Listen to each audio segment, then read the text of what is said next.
Hello folks, welcome to this tutorial. This is data skills for everyone, and in this video we are still looking at dealing with CSVs as a basic data processing skill to have, and all as part of learning to handle structured data with confidence.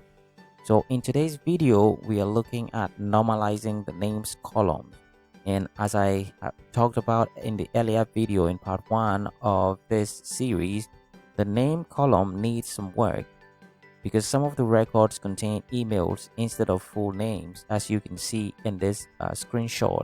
The names column in this section here has emails, and then we have full names. This is what we expect our records to be like. And so what we are going to do is to replace the emails with their corresponding full names, and we have a reference a CSV sheet which contains the correct information for all the records. And so what our job is going to be in this video is to use that CSV reference file to correct all the files that have the emails in instead of full names, and that's what we will be looking at in today's video. So if you are ready to see, let's just begin. All right, so here we are in our favorite IDE, the Spider IDE, where I'm going to begin to write the code for you to see the problem that we talked about in action. And so our job again here is to normalize name columns by replacing all the emails with the corresponding full names. Okay, so what we're going to do is we want to define a function that is going to do this job, and the reason for using a function is so that we can be able to apply the same code to so many other files that we have. And remember, there are a couple of files that we're going to apply this to. Our job is to make sure that whatever we do, once it works for the first time, we can also apply it to other files that we have. And so that's what we're going to do. So let me define a function here that's going to do that job. All right, so this is the function that's going to do that job. And in order to save time, I would just write some code, and I would then go ahead and explain to you line by line after I am done with writing the code. So let me just pause and take some time to flesh out the detail of this function here, and then I'll go ahead and explain to you line by line what it's going to do. All right, so welcome back. Here we go. I have added a few lines of code here that I'm going to explain to you. So this is our function clean names column, and it takes the names data frame and then the progress data that we are going to fix the errors on. Okay, so basically these are the lines of code that we are going to handle, and the steps that we are going to follow, I have listed them out here as part of the docstring for this function. Basically what I'm doing is to read in the names for the reference sheet that I was talking about, and we have this names.csv here, which contains 3 pieces of information: the name, the email, and the track. And so what we have here, each correct full name has a corresponding email address, and this is the reference that we are going to use to fix our data. Okay, we're also going to read in our progress data, which we've talked about already, and just so that you see exactly what it looks like, this is how that one also looks like. There's a name, there's a date started, completed, and then the percent complete, and it looks much nicer when you look at it in Excel. But just so that we also get comfortable looking at comma separated values, as the name suggests, I'm just opening it here for you to look at. So this is what we are working with.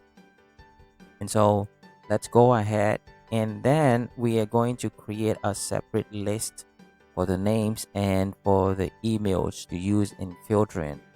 That I'll show you in these lines. We're going to use a dictionary mapping to map the emails to their correct full names. And finally, what that is going to do is that it's going to create 2 separate data frames for us, and in the end we would have one separate one complete data frame that we can return in our function. Okay, and just so that we see all of this code working in action, I'm just going to step out of the function and bring these code out, run them line by line so that you can see how it works. All right, so this is all of our code again, but I'm just stepping out of the function to show you line by line how the code is going to work. And so let's just take a look at how everything is going to work. Just to put everything in context, I'm loading some data for us to work with. So this is the progress data frame. We start by importing the pandas library, and then we load the progress data frame. Oops, sorry, I need to load the pandas library, and then I can load the two data frames, and you can take a look again just to be sure how these things look like. Oh, it doesn't look nice here anyway, but I have shown that to you. So the next step is to run these two lines, which basically what this is doing is that I'm referencing the names data frame, the column, the names column, and the dot values here will return a numpy array, just an array of names, which I can process here by stripping the leading and finishing spaces. Okay, I just want to make sure that I don't have any extra spaces that can mess up the operations that I perform. Okay, so what is this doing is, if you look at it, it's just a list of names. Okay, and this is also going to be a list of email addresses, as you can see here. Awesome. The next line here is just a dictionary comprehension that is matching for me each email to name. Okay, so again, I'm referencing the names data frame, and I'm going to show you this is the mapping that I'll use to replace emails with their full names where they exist. And you can see the result of that operation also. So the emails are the keys for the dictionary, and the names become the values. All right, the next line here, I have two variables that I'm using to refer to. Now this clean, well, maybe for lack of a proper name, let's just call it clean. But what it's going to do is I'm using the list that I created here to filter my data.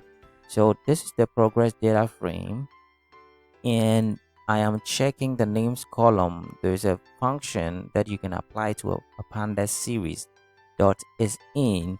So what this line here is doing is that it is checking the names column against this list here that I've created, in any column that has a name in the names column, or that has a name that matches the names list, will be filtered. And so if I run that line, this is the output, and you can check it here.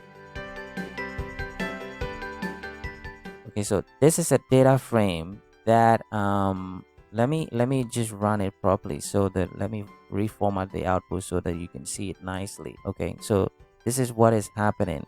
This is the output, and it is filtering the names so that every full name that occurs in the names list will be shown here. Okay, so you've seen clearly that it has filtered out the names where emails are used instead of the full names, and this is the result we want. Okay, so what I'm basically doing is I'm creating two separate data frames here, one to store where the correct information, this is formatted correctly, just the way we want it. Okay, and this variable here is going to store the names, okay, the portion of the data frame where we need to fix the names. And as you can see also, that is doing exactly what I want. Okay, it has filtered out for me in the names column where we have emails. Okay, and so we have two separate data frames, which in the end I'm going to join and put them together. So this data frame here is the one that I'm going to fix. Okay, and the next line will solve our problem for us. Okay, so I am going to replace the names here, which currently are email addresses, with the names, the corresponding names in the email map. And this is where we use that dictionary. Okay, so we use the map function that we can apply to a pandas series. Okay, I'm applying it to the names column, and I give it an input of the email to name map, which again is a dictionary. And in one line, this would fix our problem for us. Awesome. So if you look at this, our clean data frame is just going to now join the clean, which has the correct name, and the correct data frame, which now has fixed our errors. And the final line here would give us what we want. Voila, and everything is now nicely cleaned, formatted. Okay, so this is the solution for the problem that we are trying to solve. And what we are going to do from this point on is to put everything now we've done in a function that is going to do the job that we want to do. So here is the code in its entirety, and we have our function ready to do its job. And all that we need to do with this function is to call it and pass it some data. So let's see it in action.